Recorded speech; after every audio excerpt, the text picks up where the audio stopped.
السلام علیکم ناظرین، آج ہم ایوالویشن اینڈ مینجمنٹ کے اوپر بات کریں گے، جو بہت بیسک اور بہت ضروری ٹاپک ہے۔ اور ہم جب آفس بلنگ کرتے ہیں اور یہ سی پی ٹی کوڈز ہم regular on the daily basis ہم کافی سارے کلیمز جو ہے وہ انٹر کرتے ہیں، کریٹ کرتے ہیں، سبمٹ کرتے ہیں انشورنسز کو۔ اور جب ہم سے پوچھا جاتا ہے یہ کون سے کوڈز ہیں، تو ہم بتاتے ہیں کہ جی یہ ای این ایم کوڈز ہیں۔ اب ای این ایم کیا ہے، اس کے بارے میں ہم کبھی سوچتے نہیں کہ ای این ایم سروسز کیا ہے اور یہ سروسز ہم کیوں بل کرتے ہیں، اس کی یوز کیا ہے اور ان کی ضرورت کیوں پڑی ہے۔ تو یہ ساری چیزیں جو ہے وہ ضروری ہے اس کا جاننا۔ ناظرین، اگر ہم صرف اس نام کے اوپر غور کریں، ایوالویشنز اینڈ مینجمنٹ، اگر ہم میڈیکل ٹرمز میں بات کریں تو کلیئر ہو جاتا ہے کہ جو بھی پیشنٹ آتا ہے، وہ جو بھی ان کے پرابلمس ہوتی ہے، جو ان کا کمپلین ہوتا ہے، جو ان کی ڈیزیزز ہوتے ہیں، تو اس کی ایوالویشن کرنا، ان کی کنسلٹیشن کرنا، ان کو پراپرلی گائیڈ کرنا اور پیشنٹ کہ ان ڈیزیزز کو مینیج کرنا، کہ جو پیشنٹ کو پرابلم ہے، جو ان کو ایشو لاحق ہوئی ہے، جو ان کو ڈیزیزز ہیں، ان کو کس طرح سے ان کی ٹریٹمنٹ کی جائے، چاہے وہ میڈیسن سے ہو، چاہے وہ آپریشن سے ہو، چاہے وہ کسی بھی اسپیشلسٹ کے پاس بھیجنا ہو، تو وہ ساری چیزیں جو ہے وہ وہاں پہ ڈسکس ہوتی ہے، پیشنٹ کو پراپرلی گائیڈ کیا جاتا ہے، ان کی کنسلٹیشنز جو ہے وہ ہو رہی ہوتی ہے۔ ناظرین، اگر ہم بات کریں کسی بھی آفس وزٹ کی، ان میں کئی ایسے سچویشنز آ جاتی ہے کہ پیشنٹ جب آ جاتا ہے، سب سے پہلے وہ ڈاکٹر سے بات کرتا ہے، ڈاکٹر سے اپنا ایشو ڈسکس کرتا ہے۔ ڈاکٹر جو ہے جب وہ ایشو پراپرلی سنتا ہے اور ان کے بعد ان کو ٹیسٹ بھی بتاتے ہیں کہ یہ ٹیسٹ کریں اور آپ کو اس طرح کے میڈیسن کی ضرورت ہے اور آپ اس ڈیزیز کا آپ اس طرح سے آپ علاج کریں گے، اور پچھلا جب آپ کا میڈیکل ہسٹری تھی اس میں آپ نے کیا کیا میڈیسن یوز کیے ہیں اور ان کا کیا طریقہ کار یوز کیا گیا ہے، اور اب وہ پرابلم جو تھی آپ کی ہسٹری کے اوپر، اب اس کی کیا کنڈیشن ہے، وہ ٹھیک ہوئی ہے یا سٹل وہ پرابلم ہے، وہ کرونک کنڈیشن ہے یا وہ کیا ہے۔ وہ تمام تر ڈسکشنز، وہ تمام تر جانکاری جو ڈاکٹر پیشنٹ سے لے رہا ہوتا ہے، اور پھر ان ڈیزیز کے اوپر پیشنٹ کو پراپرلی گائیڈ کرنا، ان کو پراپرلی کنسلٹ کرنا کہ اس بیماری سے پیشنٹ کیسے نجات حاصل کر سکتا ہے اور اس کے لیے کیا طریقہ کار ہونا چاہیے ایک پیشنٹ کے پاس۔ کیا وہ جو میڈیسن جو ہے وہ ڈاکٹر لکھتا ہے یا ان کو پچھلے ڈیزیز کے بارے میں لکھی گئی، کیا وہ ان سے ان کی ٹریٹمنٹ پراپر ہوئی ہے، کیا ڈاکٹر جو ہے وہ کچھ مزید ریکمنڈیشنز دے رہا ہے، کچھ میڈیسن میں چینجز کرے گا۔ تو یہ ساری جو ڈسکشنز ہوتی ہے، جو پراپرلی پیشنٹ کی ایک طرح سے گائیڈ کرنا، کنسلٹ کرنا اور پھر ان ڈیزیزز کو پراپر طریقے سے مینیج کرنا، ان کو ای این ایم سروسز بولتے ہیں۔ ناظرین، اب ای این ایم سروسز کو ہم بل کیسے کرتے ہیں انشورنس کمپنی کو، ان کی کوڈنگ کون سی ہوتی ہے اور کس سچویشن میں کون سا کوڈ یوز کرتے ہیں، اس کے بارے میں بھی ہم جانیں گے آگے کے سلائیڈز میں۔ New patient. A new patient is any patient who has not received any professional services from the provider at the same specialty in the same group from the last 3 years. ناظرین، new patient کون سا patient ہوتا ہے؟ New patient وہ ہوتا ہے جنہوں نے 3 سال سے اسپیسیفک پرووائڈر سے، اسپیسیفک اسپیشلٹی کے ڈاکٹر سے، اور جس گروپ میں ڈاکٹر بیٹھتا ہے،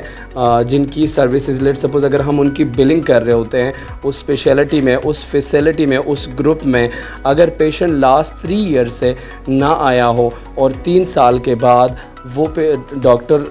سے چیک اپ لے رہا ہو، تو اس کو ہم نیو پیشنٹ کنسیڈر کریں گے، کیونکہ وہ 3 سال بعد آیا ہے اسی لوکیشن پہ، اسی سروسز کے لیے، اسی گروپ کے لیے اور اسی ڈاکٹر سے، تو اس کو ہم نیو پیشنٹ کنسیڈر کرتے ہیں۔ ناظرین، سمپل ڈیفینیشن تھی کہ نیو پیشنٹ کیا ہے۔ نیو پیشنٹ وہ پیشنٹ ہے جو کہ 3 سالوں سے اسی سیم ڈاکٹر سے سروسز اگر انہوں نے نہ لی ہو 3 سال سے، تو ان کو نیو پیشنٹ کنسیڈر کرتے ہیں، ٹھیک ہے۔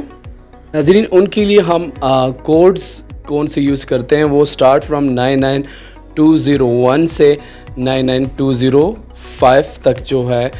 کوڈ کا جو رینج ہے وہ نیو پیشنٹ میں کاؤنٹ ہوں گے. اور یہ سی پی ٹی کوڈ جو ہے ہم E&M سروسز کے لیے جب ہمارے پاس پیشنٹ آتا ہے یا تو بالکل نیو آتا ہے جنہوں نے کبھی ڈاکٹر سے سروسز نہ لی ہو, اور یا وہ ہوتے ہیں جو 3 سال بعد جو ہے وہ پیشنٹ ڈاکٹر کے پاس آیا ہوگا. تو ان دونوں صورتوں میں ہم 9920 2 3 4 یا 5 ان میں سے یوز کر سکتے ہیں, اور وہ میڈیکل نوٹس کے اوپر ہوتا ہے, ان کے ڈیسیجن میکنگ کے اوپر ہوتا ہے, ان کے کمپوننٹ جو بیسک E&M کمپوننٹس ہوتے ہیں اس کے اوپر, اس کے ڈیسیجن میکنگ کے اوپر ہوتا ہے کہ ہم اس پروگرس نوٹس کو دے کے کون سا سی پی ٹی کوڈ جو ہے وہ اپینڈ کریں گے کلیم میں. ٹھیک ہے. Established patient. An established patient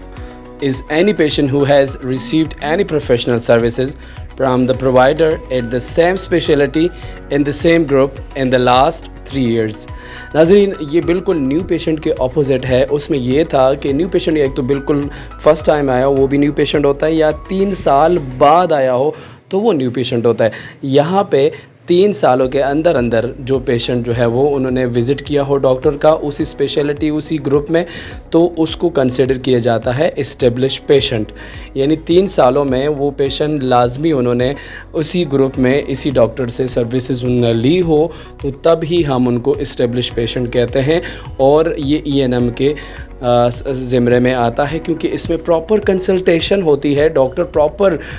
guide کرتا ہے پیشنٹ کی ڈیزیزز کو, اور ان کو اگر وہ 3 سالوں کے اندر آتا ہے تو پھر تو اس کیس میں ڈاکٹر کو پتہ ہوتا ہے کہ پیشنٹ پچھلی دفعہ جب آیا تھا تو ان کو کیا پرابلم تھی, تو ان کا فالو اپ وزٹ بھی اس کو بولتے ہیں, ان کا سبسیکوینٹ وزٹ بھی اس کو بولتے ہیں, کیونکہ یہ اس وزٹ کے بعد آیا ہے تو اسی وزٹ کا یہ سبسیکوینٹ وزٹ کہلائے گا اگر پیشنٹ 3 سالوں کے اندر پیشنٹ ڈاکٹر کے پاس آیا ہو. ان کے لیے کوڈز ناظرین ہم یوز کر رہے ہیں 99211 سے لے کے 99215, یعنی اس میں سے ہم 99212 بھی یوز کر سکتے ہیں, 99213 بھی یوز کر سکتے ہیں, 99214 بھی یوز کر سکتے ہیں. یہ ڈیپینڈ کرتا ہے ناظرین ٹوٹلی جو پروگرس نوٹس ہے, جو میڈیکل نوٹس ہے, ان نوٹس کے اوپر جو ہے وہ دار و مدار ہوتا ہے انہی سب سروسز کا. صحیح. کیونکہ ناظرین اگر ہم دیکھیں جو پچھلے وزٹس میں اگر ہم دیکھیں جو پچھلا وزٹ کیا گیا اس کے فالو اپ وزٹ ہے, اس میں جو اپ اینڈ ڈاؤن ہے وہ ساری چیزیں پراپرلی ڈاکومنٹڈ ہوگی. کمپلینٹ پیشنٹ کو کیا ہے, پہلے کیا کمپلینٹ تھی, وہ ساری جتنی بھی ایک ڈیٹیل کنسلٹیشن ہوتی ہے وہ ساری اس پروگرس نوٹس میں مینشن ہوتی ہے. وہ سارا ڈاکومنٹ ہوتا ہے, اس میں کون سے ڈائگنوسٹک کوڈ یوز کیے ہوتے ہیں ان اسپیسیفک ڈیزیز کے لیے, وہ بھی اس میں مینشن ہونا ضروری ہے. پراپر ٹائم فریم کتنا یوز ہوا ہے, کیونکہ اسی ٹائم فریم کے اوپر ہم جو ہے وہ E&M سروسز یوز کریں گے, ان کے کوڈنگ یوز کریں گے, ان کے اس کے علاوہ ڈیسیجن میکنگ, ان 3 جو مین کمپوننٹس ہے E&M کے, اس کے بہاف پہ ہم ان کوڈز کو امپلیمنٹ کریں گے, اپینڈ کریں گے, جو کہ ہم اپنے آگے کے لیکچر میں آپ لوگوں کو بتائیں گے کہ ہم کس کیس میں یہ جو کوڈز ہیں 99213 4 5 یہ کن کن کنڈیشنز میں ہم لگا سکتے ہیں. Number 3 emergency services. Emergency services کون سی سروسز ہوتی ہے ناظرین؟ یہ انسکیجول سروسز ہوتی ہے received in the emergency department of a hospital for immediate medical attention within 24 hours. ناظرین چونکہ پیشنٹ کا کوئی اسکیجول نہیں ہوتا, ایمرجنسی کیس میں کوئی بھی انسیڈنٹ ہو سکتا ہے, پیشنٹ جو ہے وہ ایکسیڈنٹ کے طور پہ بھی جا سکتا ہے, یا پیشنٹس کو کبھی کوئی ایسی پرابلم ہو جائے, اس کو پیٹ خراب ہو جائے یا کوئی سیریس ڈیزیز لاحق ہو جائے اور جس سے وہ جو ہے وہ بہت زیادہ پین ہو رہا ہو یا کوئی اور ایشو ہو, مطلب کافی سارے ریزنز ہو سکتے ہیں جس کی وجہ سے پیشنٹ جو ہے وہ ایمرجنسی میں ان کو لے جایا جاتا ہے ہاسپٹل میں, اور ودن 24 آورز ان کو ایمرجنسی روم میں رکھا جاتا ہے. ایمرجنسی روم سے جب پراپر چیک اپ ہوتا ہے اس کا, امیڈیٹ اسی سچویشنز کو دیکھ کے پھر ڈاکٹر ڈیسائیڈ کرتا ہے کہ اس کو ہاسپٹل میں ایڈمٹ کرنا ہے یا اس کو گھر بھیجنا ہے,